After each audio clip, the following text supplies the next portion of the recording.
బావు డల్లుగున్నావు, ఎక్కడ పడేదా లేదు?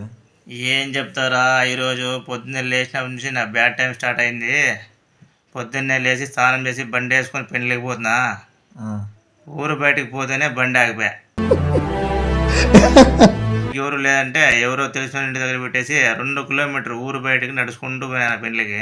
ఓ మై గాడ్, 12:30 అయింది. 10 గంటలకే ముహూర్తం అంట. మేము పోయించే మొత్తం భోజనాలు అన్నీ ఖాళీ అయిపోయినాయి. ప్లేట్లు అన్నీ ఎత్తేస్తున్నారు, టేబుల్ గీవులు అన్నీ ముడిచి పెట్టేస్తున్నారు.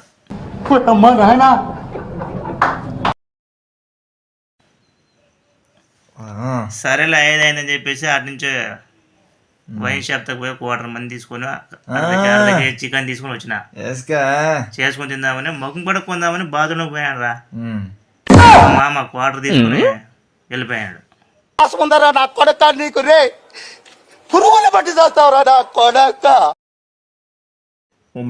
సరే చికెన్ అన్నా ఫ్రై చేసుకుని తిందామని చెప్పేసి చికెన్ చూస్తే కుక్క ఎత్తుకుని వెళ్ళిపోయింది.